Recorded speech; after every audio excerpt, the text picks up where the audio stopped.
మరి ఏదైతే ఎన్నికల్లో రాష్ట్రంలో ఇటీవల జరిగినటువంటి ఎన్నికల్లో మరి కూటమి భారతీయ జనతా పార్టీకి సంబంధించి టీడీపీకి సంబంధించి జనసేనకు సంబంధించి ఇండియా కూటమి ఉందో ఖచ్చితంగా వికలాంగుల హామీ చేస్తామని చెప్పేసి మరి హామీ ఇచ్చి అక్కడ గెలిచినటువంటి గౌరవనీయులు పెద్దలు మరి ఆంధ్రప్రదేశ్ రాష్ట్ర ముఖ్యమంత్రి వర్యులు చంద్రబాబు నాయుడు గారు ఇచ్చిన మాట ప్రకారం మేము అసెంబ్లీ ఎన్నికల్లో గెలిస్తే ఖచ్చితంగా పింఛన్లు పెంచమని చెప్పారు.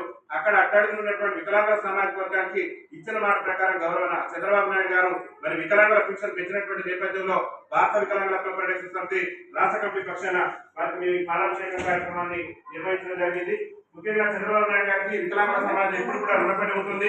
నాకు తెలిసి దేశంలోనే ఈ భారతదేశంలోనే అత్యధికంగా వికలాంగుల సమాజానికి పింఛన్ ఇస్తున్నటువంటి ఏకైక రాష్ట్రం ఏదో ఉందంటే అది ఆంధ్రప్రదేశ్ రాష్ట్రమే. మరి దానికి కారణభూతులైనటువంటి మా గౌరవ ఆంధ్రప్రదేశ్ రాష్ట్ర ముఖ్యమంత్రి వర్యులు చంద్రబాబు నాయుడు గారికి శిరస్సు వంటి భారత వికలాంగుల రాష్ట్ర కమిటీ పక్షాన మేము ధన్యవాదాలు తెలియజేస్తున్నాం. గతంలో కూడా తెలుగుదేశం ప్రభుత్వం ఈ తెలంగాణలో ఉమ్మడి ఆంధ్రప్రదేశ్ ఉన్నప్పుడు కూడా వికలాంగుల సంక్షేమం కోసం అనేకమైనటువంటి కార్యక్రమాలు చేసింది.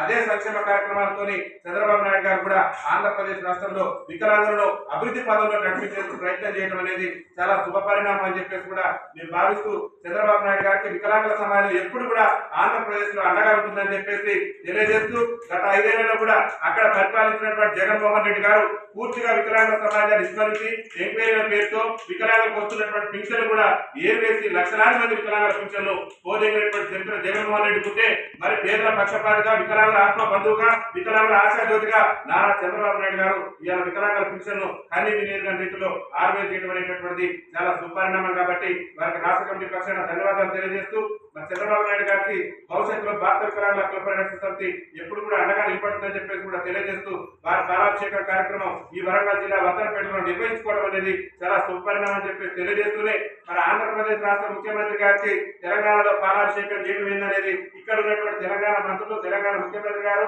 తెలంగాణలో ఉన్నటువంటి శాసనమండలి సభ్యులు అందరూ కూడా ఆలోచన చేయాలి. ఎందుకంటే ఇచ్చిన మాట ప్రకారం ఆంధ్రప్రదేశ్ రాష్ట్ర ముఖ్యమంత్రి చంద్రబాబు నాయుడు గారు హామీలు అమలు చేస్తూ ముందుగా అక్కడ ఉన్న వికలాంగుల సామాజిక వర్గానికి అదేవిధంగా అక్కడ ఉన్నటువంటి వృద్ధులకు అక్కడ ఉన్నటువంటి గీతా కార్మికులకు ఇచ్చినటువంటి హామీ మేరకు పింఛన్లు పెంచారు.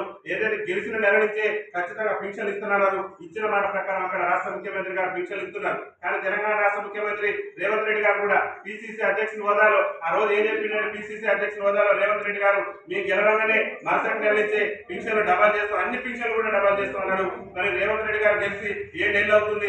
7 నెలల్లో ఇంతవరకు కూడా వికలాంగుల సమాజానికి కాదు ఇక్కడ ఉన్న వాళ్ళకి ఎలగబెట్టింది కూడా ఏమీ లేదు, శూన్యం. కాబట్టి రేవంత్ రెడ్డి గారు మేము ఒకే విజ్ఞప్తి చేస్తున్నాం. మీ గురువారు చంద్రబాబు నాయుడు గారు శిష్యుగా మీరు గుర్తింపు తెచ్చుకున్నారు. మరి చంద్రబాబు నాయుడు గారి దగ్గర రాజకీయ నాయకుడిగా సీనియర్ గా మీరు పనిచేస్తారు కాబట్టి మేము ఒకే విజ్ఞప్తి చెప్తున్నాం. మరి మీకు కూడా సత్సంబంధాలు ఉన్నాయి కాబట్టి మీ మిత్రుడు మీ గురువారు లేనటువంటి చంద్రబాబు నాయుడు గారిని చూసైనా నేర్చుకునైనా తెలంగాణ రాష్ట్రంలో కూడా వికలాంగుల పింఛన్ను ఆంధ్రప్రదేశ్ లో పెంచిన మాదిరిగా తెలంగాణ రాష్ట్రంలో కూడా పింఛన్ పెంచాలని చెప్పేసి అభివృద్ధిలో మేము పోటీ పడతామని చెప్పేసి ఈ మధ్య రేవంత్ రెడ్డి గారు ఇరు రాష్ట్రాల ముఖ్యమంత్రుల సమావేశం హైదరాబాద్ లో జరిగిన సందర్భంలో చెప్పాడు. ముఖ్యమంత్రి గారికి ఒకే విజ్ఞప్తి చేస్తున్న రేవంత్ రెడ్డి గారికి అయ్యా అభివృద్ధిలో పోటీ పడతాం అన్నారు కదా, ఆ అభివృద్ధి ఏంటంటే వికలాంగుల నుంచే ప్రారంభిస్తే బాగుంటుంది. చంద్రబాబు నాయుడు గారిని చూసి నేర్చుకోండి. మీరు పోటీ పడతారని చెప్పేసి అక్కడ హామీ ఇచ్చి టీవీ ఛానళ్లలో పెద్ద పెద్ద ప్రకటన చేయగలిగితే సరిపోదు. మీరు అభివృద్ధిలో పోటీ పడుతున్నారు కాబట్టి మేమేం చెప్తున్నామంటే చంద్రబాబు నాయుడు గారు అక్కడ 6,000 ఇస్తున్నారు కాబట్టి మీరు ఖచ్చితంగా తెలంగాణ రాష్ట్రంలో ఉన్న వికలాంగులకు 10,000 ఇచ్చి మేము అభివృద్ధిలో ఆంధ్రప్రదేశ్ లో పోటీ పడతామని చెప్పేసి మీరు ముందుకు రావాలని చెప్పేసి కూడా